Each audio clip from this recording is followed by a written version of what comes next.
하루 이틀 전부터 이렇게 된 것은 아니죠. 참으로 어지럽고 혼란스러움으로 그 농도가 더욱더 강하게 진하게 그렇게 진화가 되어가고 있음을 느끼게 됩니다. 그리고 이러한 가운데 살아가고 있는 사람들의 겉모습은 겉으로 보기에는 평온해 보여도 불안함이 깃들어 있음을 보게 되고, 그리고 사람이 사람을 사람으로 여겨가지 않는 세상이 되어가는 것을 보면서 마음이 짠해질 때가 있습니다. 그러나 이러한 모습의 때를 이미 오래전에 성경을 통하여서 주님이 말씀을 해주셨고, 그 말씀의 내용을 보면은 마지막 때가 되어갈수록 자기들의 시간이 얼마 남지 않았음을 아는 악한 영들이 그 마지막으로 남은 자기들의 시간들을 더욱더 강하게 악용하여서 세상을 더욱 혼란스럽게 하고 어지럽게 하기 위해서 내려왔다는 사실을 계시록 12장 12절 하반부에 사도 요한을 통하여서 기록을 해 놓으셨습니다. 그리고 이러한 세상 가운데에서 하늘과 그 가운데 거한 자들, 곧 예수 그리스도를 믿는 믿음 안에 있는 사람들, 하늘의 산 소망을 바라며 살아가는 믿음의 사람들은 즐거움으로 살아가야 한다는 말씀 또한 계시록 12장 12절에 기록을 하고 있습니다. 그리고 우리는 이러한 말씀들을 수없이 들어왔기 때문에 알고 있습니다. 그럼에도 불구하고 불안과 초조를 떨쳐버리지 못하고 살아가는 시간을 갖게 될 때가 있습니다. 이러한 혼돈의 시간들, 그러니까 소위 사람들이 말하는 마지막 말세의 시간들을 정말 지혜롭게 그 말씀의 인도를 따라서 승리의 삶을 살아가야 한다는 주님의 부탁을 잊지 말아야 되겠는데요. 물질 만능의 시대 속에 사람들은 믿음의 눈높이를 정말 그렇게 주님께로 맞추어 가기보다 육신의 것들의 눈높이를 맞추어서 그것을 이루기 위하여서 몸부림을 치며 스트레스를 받으며 몸과 마음을 스스로 망가뜨려 가는 사람들을 보게 됩니다. 그리고 저 또한 그러한 가운데 있을 때도 있다는 사실입니다. 누가복음 9장 25절에서의 말씀을 보면은 사람이 만일 온 천하를 얻고도 자기를 잃든지 빼앗기든지 하면 무엇이 유익하리요 하신 말씀 안에서 깨닫게 되는 것이, 세상에서 온갖 것을 다 갖고 누려간다고 할지라도 건강 잃어버리면 또 죽어버리면 그 쌓아놓은 것들이 무슨 소용이 있느냐고 하시는 그런 주님의 말씀인 것을 우리는 분명하게 마음에 새겨야 됩니다. 세상에서의 어떤 부귀영화도 중요하고 필요한 것입니다. 그러나 항상 우선으로 두어야 할 것은 아버지 하나님의 귀하신 뜻을 알아가는, 그리고 그분의 그 귀하신 뜻을 쫓아가는 그러한 믿음의 승리자들로 성령의 충만한 은혜의 삶이 우리들의 삶에 항상 우선이 되어야 된다는 사실을 이렇게 우리에게 알려주십니다. 그리고 성령의 충만한 은혜 안에서의 분별의 삶이 이 험악한 세상을 살아가며 정말 이겨 승리하는 지혜가 되고 능력이 된다는 사실을 끊임없이 우리에게 말씀으로 정말 알아가게 하심에 감사해야 되겠는데요. 우리의 순간순간의 삶을 지혜롭게 살아가기를 바라시는 정말 그 주님께서 히브리서 3장 12절로 14절까지를 보면은 이러한 말씀으로 우리에게 그렇게 듣게 하시고 알게 하시고 깨닫게 하십니다. 우리 히브리서 3장 12절부터 14절까지를 함께 합독해 봅니다. 시작. 형제들아, 너희는 삼가오 너희 중에 누가 믿지 아니하는 악한 마음을 품고 살아계신 하나님에게서 떨어질까 조심할 것이요, 오직 오늘이라 일컫는 동안에 매일 피차 권면하여 너희 중에 누구든지 죄의 유혹으로 완고하게 되지 않도록 하라.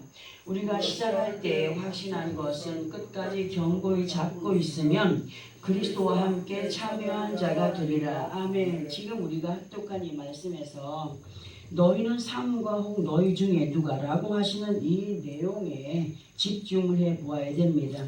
성경에 기록된 모든 말씀 안에서 보면은 예수를 믿는 사람들과 그렇지 못한 사람들에 대하여서 기록을 하고 있어요. 그런데 무엇보다도 예수 그리스도 안에 있는 믿음의 사람들이라고 한다면 아버지 하나님의 모든 말씀이 예수 그리스도 안에 있는 모든 사람들에게 그리고 나에게 집중이 되어 있음을 알아야 됩니다. 그리고 그 말씀 안에서 나 자신을 위한 아버지 하나님의 귀하신 뜻을 알아가는 사람들이 되어야 되기 때문에 항상 귀담아 듣기를 게을리하지 말아야 되고, 그리고 그분이 이 나 같은 죄인 정말 이 수없이 많은 사람들 가운데 도드라지게 독특하게 이렇게 보여지지 않아도 참 나 같은 사람을 사랑한다라고 하시는 그 은혜와 사랑이 얼마나 고맙고 감사한지. 우리는 진정 하나님의 말씀을 귀담아 들으면서 그분의 사랑을 이어가는 사람들이 되어야 되는데, 주님께서 마태복음 25장 13절을 통하여서 뭐라고 하셨느냐면 깨어 있으라 너희는 그날과 그때를 알지 못한다라고 하신 말씀을 인용해서 볼 때에, 사람이 세상을 살아갈 때 어떤 범사의 일들이 예고하고 오든가요? 강도를 만날 때, 아니면 저 요즘에 성추행자들 만날 때 나 성추행범이야, 나 강도야 이렇게 써붙이고 옵니까? 아니잖아요. 그냥 어느 순간에 다가오는 거예요. 우리의 모든 삶 속에서 모든 범사의 일들이 예고 없이 다가올 때가 참 많거든요. 이 땅을 살아가는 시간들 속에서도 예고 없이 당하는 범사의 일들, 정말 우리가 정신을 차리지 않으면 안 되는데, 그런데 중요한 것은 뭐냐면 사람의 생사를 가늠할 수 없는 시간들 속에 깨어 있어서 소망하던 그 나라를 잃어버리지 않는 자들이 되게 하기 위하여서 깨어 있으라고 하시는 거예요. 강도들도 아니면은 쓰리꾼도 우리에게 예고 없이 다가오듯이 우리의 생명도 어느 순간에 끊어져서 어떻게 될지 모르는 거예요. 그렇기 때문에 와라 오늘 당장 죽더라도 만약에 그걸 예고하지 않지만 그 순간까지 누구를 기억하는 자가 되라고 말씀하십니까? 주님을 기억하는, 하나님을 기억하는, 정말 은혜를 생각하는 사람들이 되기를 원하여서 깨어 있으라고 하시는 겁니다. 우리의 삶의 환경은 그야말로 미혹과 유혹에 노출이 되어 있다라고 해도 과언이 아닐 정도로 세상이 우리를 순탄하게 내버려 두든가요? 안 내버려둬요. 생각으로 마음으로 범죄하게 하고, 또 그냥 물질 만능하게 살아가면서 순간에 어떤 눈으로 보면서 물욕이 들어올 때도 있고 어떤 다른 어떤 것들이 막 들어올 때도 있지 않습니까? 응? 그렇게 세상이 우리를 순탄하게 내버려두지 않는 상태에 있기 때문에 늘 들어서 알게 하시는 말씀은 되새김질하면서 그 말씀 안에 살아가기를 원하는 사람은 이미 능력이 임한 사람이에요. 그러면서 자신을 주님의 신부들로 지켜가는 우리가 되어야 된다라고 부탁을 하십니다. 지난번에도 말씀을 드렸듯이 사람이 술을 마시고 술주정을 할 때 술도 문제가 되겠지만 그 술을 마신 사람의 마음밭이 이미 술주정할 거리들로 채워져 있었기 때문에 알코올에 의하여서 나타나는 현상이 술주정이라고 했습니다. 한 주간 동안도 참 많은 것을 생각하면서 기도하면서 나는 아직 멀었구나. 나는 정말 아직 정말 멀었다. 라는 그런 고백을 하면서 하나님께 회개하면서 이렇게 왔는데, 우리의 그 삶이 정말 내 속에 있는 것들이 나도 모르게 튀어나오는 어떤 그런 것들을 볼 때 아직까지 우리는 거듭나지 못한 부분들이 너무나 많다. 마찬가지로 예수의 사람들이 악한 영들에 의하여서 미혹과 유혹에 넘어가게 되는 것은 그 사람 자체가 믿음이 없다는 사실을 이미 알고 있는 사악한 영이 그 사람 속에 감추어져 있는 악한 생각을 악용하게 한다는 거죠. 그 사람 생각에 뭐가 있는지 알기 때문에 그것을 행동으로 옮겨가게 만든다는 겁니다. 누가? 악한 영이. 그 이유를 누가 갖고 있어요? 사람이 갖고 있다. 이러한 모든 사실을 알고 계시는 주님께서 우리로 하여금 아버지 하나님 앞에 범죄치 않는 자들이 되기 위하여서는 반드시 뭐가 필요하다? 회개가 필요하고, 회개한 마음 안에 성령을 충만히 받아들이면서 살아가는 사람들이 되기를 부탁하고 계시는 말씀을 계속 지금 몇 주, 한 3주 동안, 4주 동안을 계속 들어오고 있습니다. 많은 사람들은 예수 그리스도 안에 있으면 자동적으로 선한 사람이 되는 줄로 알고 있는 사람들이 있더라고요. 응? 물론 예수를 믿을 때 믿기 전에 행하였던 모든 죄는 어떻게 돼요? 다 용서받습니다. 다 사함을 입고 깨끗하게 됩니다. 예수 그리스도 보혈로. 그러나 예수를 믿고 살아가면서 죄를 안 짓던가요? 죄 져요. 순간순간. 저도 마찬가지예요. 죄를 져요. 순간순간 자신도 모르게 생각으로, 마음으로, 입으로, 행동으로 언제부턴가 제가 습관이 하나 생겼어요. 나도 모르게 혼자만 하는 거예요. 혼자만 하면서 뭐래잖아요. 아이고 이거 뭐 그러면서 좀 약간 쓰레기 같은 얘기들이 나 혼자서 얘기들을 나 혼자서 하고 있을 때가 있더라고. 응? 그게 뭐예요? 하나님 앞에 죄 아니에요? 죄예요. 응? 이러한 죄들을 회개하여 악한 영들이 틈차지 못하는 믿음의 사람들이 되어가야 된다라고 주님은 늘 우리에게 부탁을 하시는데, 우리들의 생활 속에서 그 음식이 주부들 잘 알잖아요. 음식이 이렇게 반찬통에 있었는데 아니면 밥그릇통에 있었는데 열어보니까 냄새가 이상한 거야? 보니까 곰팡이가 난 거야? 어떻게 해요? 먹어요? 곰팡이만 난 거만 버리고? 몽땅 다 버리잖아요. 미련 없이 버리고 뭘로 닦아요? 깨끗하게 세제를 넣어서 막 물로 닦고 씻어내지 않습니까? 마찬가지로 우리 몸과 마음은 영의 양식이 담기는 그릇이에요. 우리 몸이 영의 양식이 담기는 그릇인데, 만약에 그 마음과 생각 안에 미움이나 시기나 질투나 하나님께서 원하지 않으시는 것들이 담겨져 있다면 그 속마음과 생각에 담겨져 있는 것들이 어떻게 되겠어요? 행동으로 옮겨져요. 음식이 상하면 냄새를 풍기듯이 사람 마음속에 악함이 있으면 그것이 행동으로 나타날 때에 선한 향기를 풍기느냐 악한 향기를 풍기게 됩니다. 이러한 모습들이 아름다운 향기를 풍기지 못하는 이유가 되기 때문에 어떻게 하라는 거예요? 미련 없이 버려야 된다고 합니다. 회개해야 된다고 해요. 깨끗이 그릇을 씻듯이 예수 그리스도의 보혈로 정결함을 입는 회개와 함께 그리스도인이 되어가라고 하십니다. 그리스도가 뜻이 뭡니까? 기름 부음 받은 자. 예수 그리스도, 그분은 온 인류를 구원의 길로 인도하기 원하여서 구원자로 기름 부음 받고 오신 분. 우리는 그분의 은혜를 따라 성령에 충만한 은혜의 기름 부음이 임한 믿음의 사람들, 그래서 그리스도인이 되어가기를 원한다. 성령이 우리들에게, 아니면 성경이 우리들에게 너무나도 아주 귀에 딱지가 않도록 듣게 하시고 알게 하십니다. 우리가 앞에서 합동한 13절에서 보면은 오직 오늘이라 일컫는 동안에 매일 피차 권면하여 너희 중에 누구든지 죄의 유혹으로 완고하게 되지 않도록 하라고 부탁을 하고 있죠. 이 말씀에서 피차라고 하는 것은 명사죠, 그죠? 명사로 이것과 저것 또는 이 편과 저 편이 되는, 그러니까 상대가 있는 것, 혼자만이 아니라 서로 나, 너 이렇게 상대가 되는 것들을 말하는 것으로, 어떤 한 사람이 아니라 예수 그리스도 안에 있는 우리 서로가 죄의 유혹에 빠지지 않도록 조심을 해야 된다는 거죠.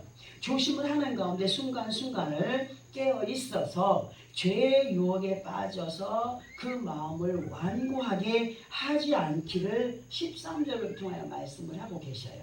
그러면 완고하다라고 하는 것을 성경에서 보게 되면은 야고보서 1장 22절에서 듣기는 들어도 자신을 속여 행하는 사람으로 자기의 주장을 내려놓지 못하고 고집을 부리는 사람을 완고한 자라고 야고보서 1장 22절에 기록을 하고 있습니다. 이러한 완고함에 대하여서 더 자세히 보게 되면 시편 95편 7절 8절에서 보면은 그는 우리의 하나님이시요 우리는 그가 기르시는 백성이며 그의 손이 돌보시는 양이기 때문이라 너희가 그의 음성을 듣거든 너희는 무리바에서와 같이 또 광야의 마사에서 지냈던 날과 같이 너희 마음을 완악하게 하지 말지어다라는 말씀이 기록이 되어 있어요. 우리는 그 옛날 이스라엘 백성들이 가나안을 향한 광야길에서 그 이스라엘 백성들이 누구를 원망했습니까?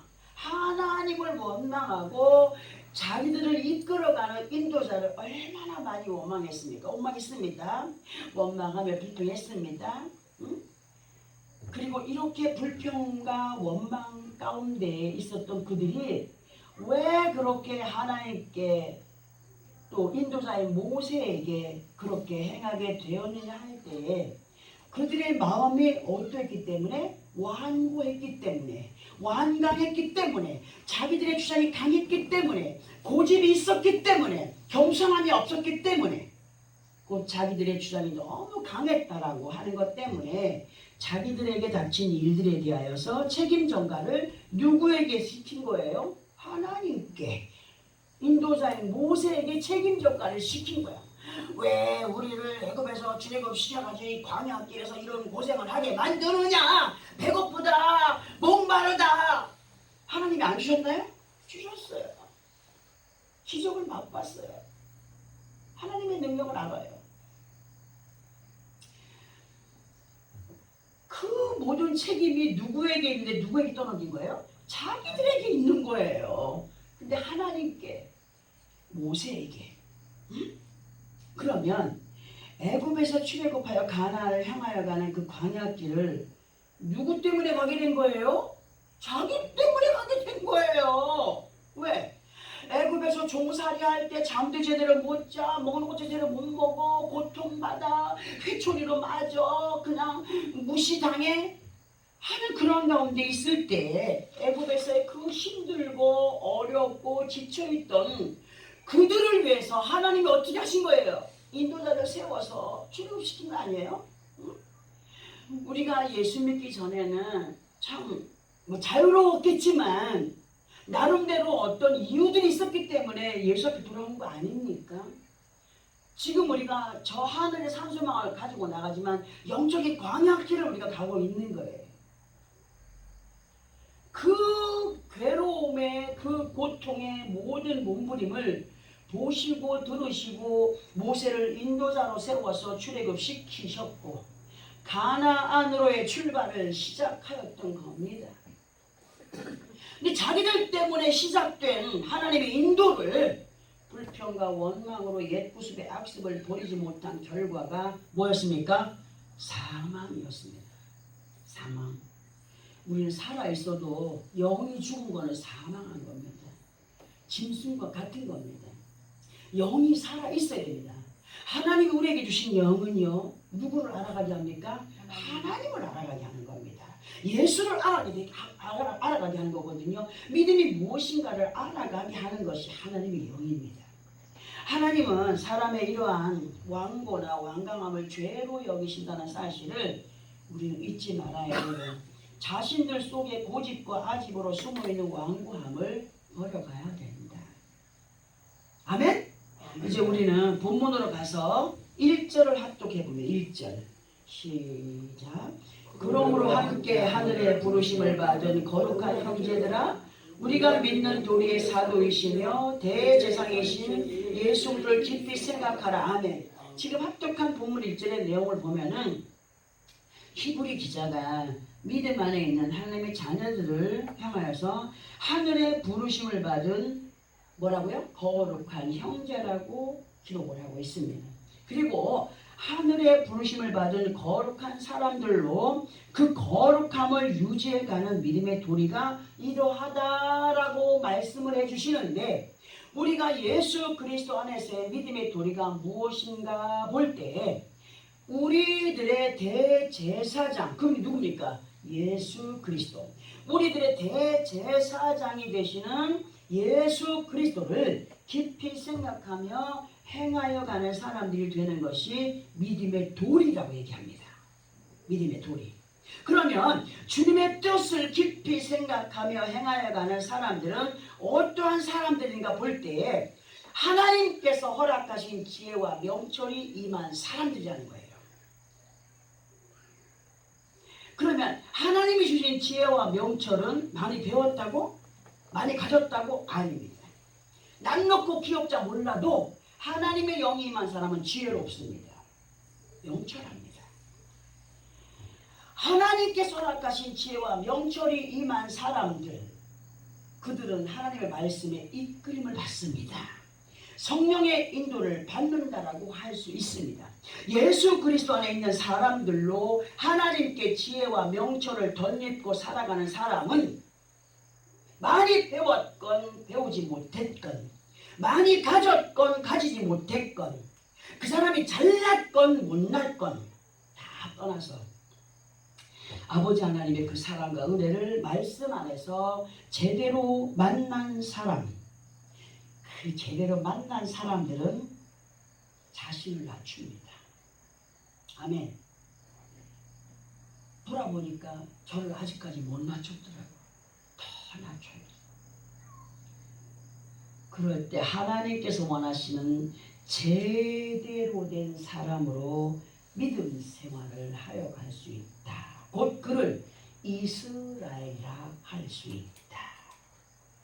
이러한 믿음의 사람들이야말로 대제사장이신 예수 그리스도를 깊이 말씀으로 만났다는 사실 속에서 명철이라고 하는 의미를 보면은, 명철, 아버지 하나님의 말씀을 듣고 익힌 가운데 누구를 더 알아간다고요? 하나님을 더 알아가게 된다.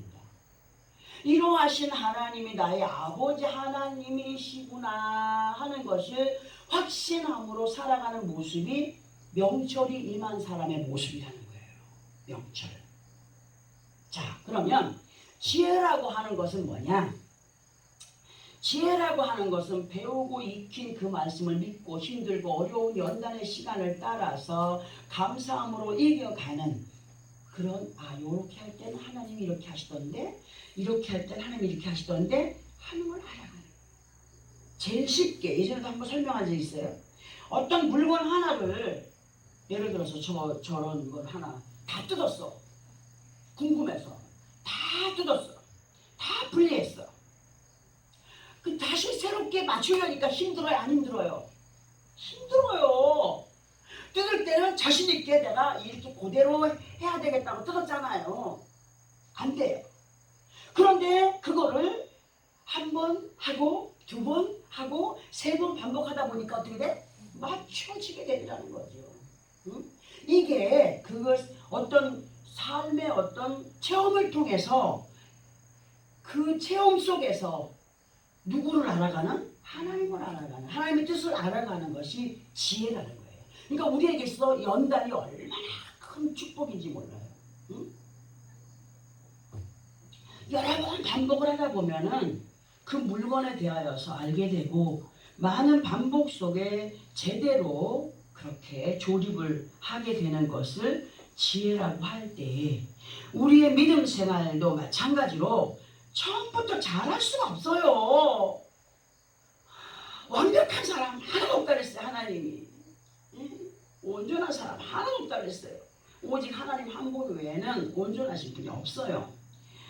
잘할 수는 없고 많은 연단의 시간을 통하여서 아버지 하나님을 기쁘시게 하는 것들을 알아가게 된다. 이래 하니까 하나님께서 안 기뻐하시는 것 같더라. 요래 하니까 하나님이 기뻐하시는 것 같더라. 요래 하니까 마음에 기쁨이 오더라. 요래 하니까 마음이 참 이상하게 속상하고 막 편치 않더라. 그걸 통해서 하나님이 기뻐하시는 일과 기뻐하지 않는 일을 느끼게 되잖아요. 이게 지혜가 임한 사람이 분별의 영을 가지고 행하게 되는 것을 말할 수가 있습니다. 우리들의 대제사장이신 예수께서 왜 나 같은 죄인을 위하여서 희생 제물이 되었는가에 대하여서 알게 된다. 뭘 통해서? 말씀을 통하여서.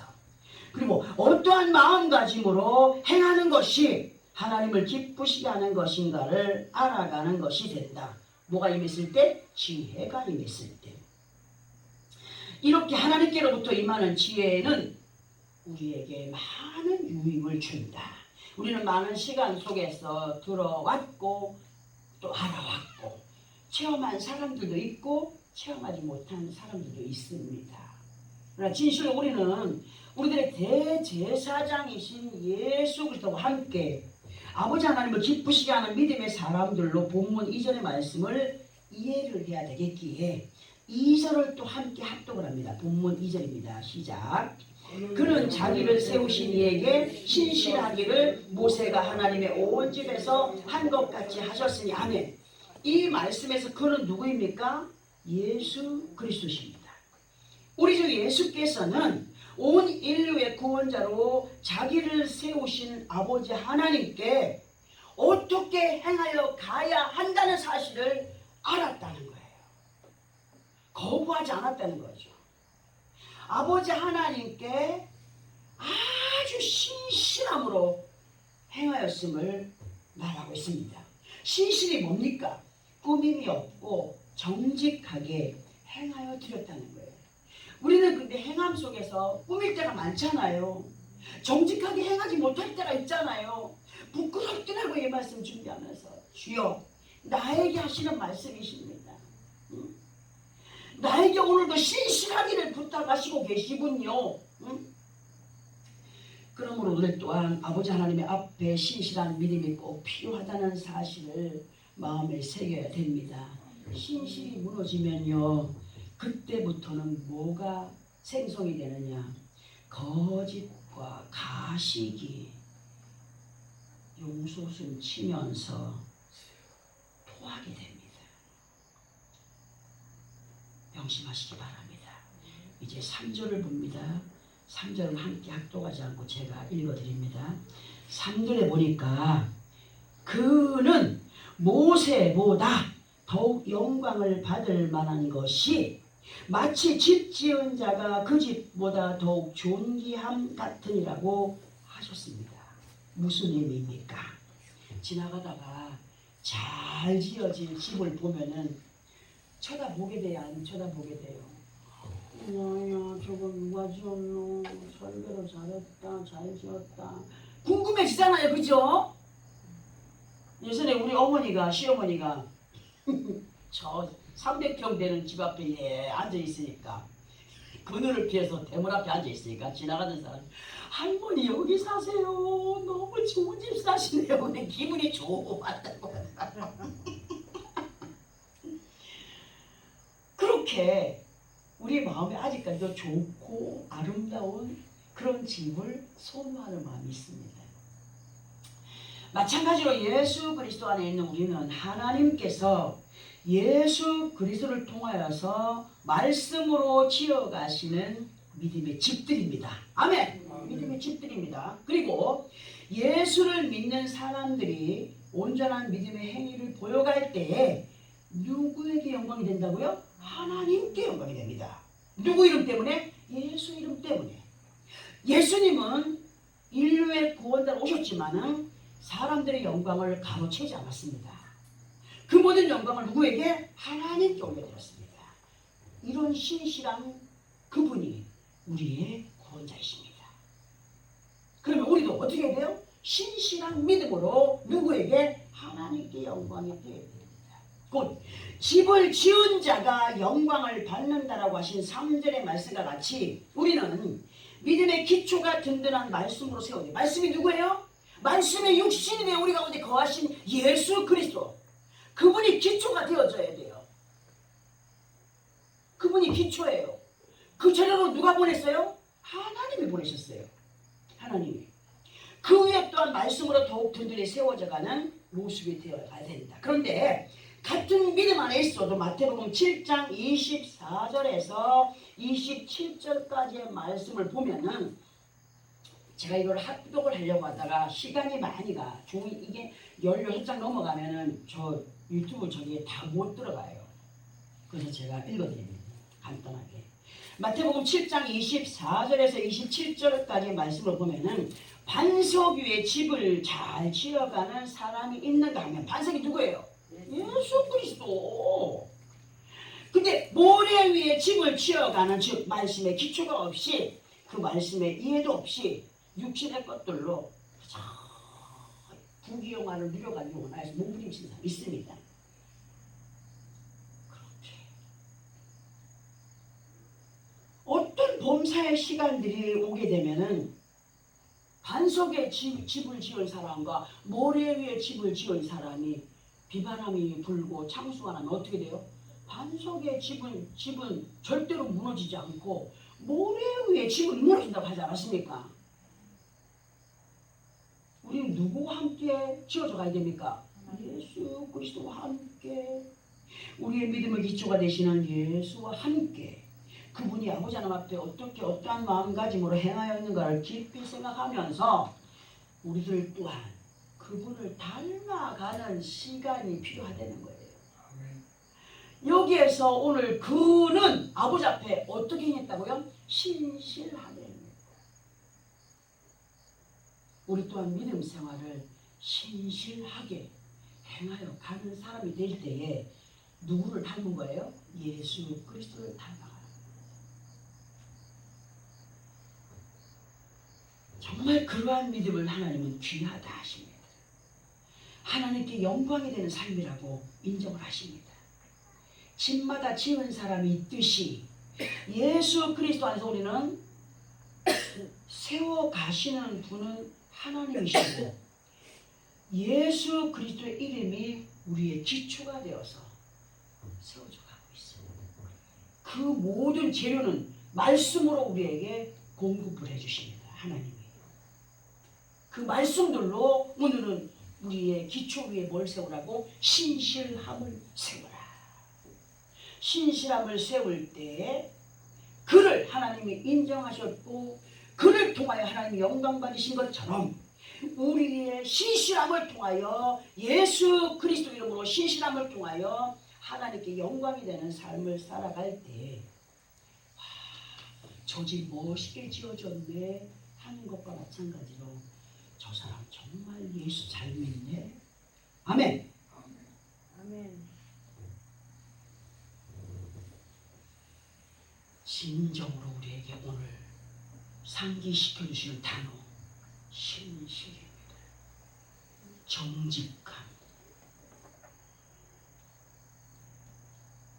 그 신실하신 예수와 함께 나 또한 신실함을 가진 믿음의 사람들로 만물을 말씀으로 창조하신 아버지 하나님의 그 은혜 속에 우리들 또한 그렇게 든든하게 세워져 가므로 이 코로나가 난리 버거지를 치고 영적인 비바람이 불고 창수가 나도 절대로 흔들리지 않는 반석 위에 온전하게 집을 지어가는 믿음을 온전하게 세워가는 그러한 승리자들로 살아가는 나와 여러분의 삶이 되어지기를 예수 그리스도의 이름으로 축원합니다.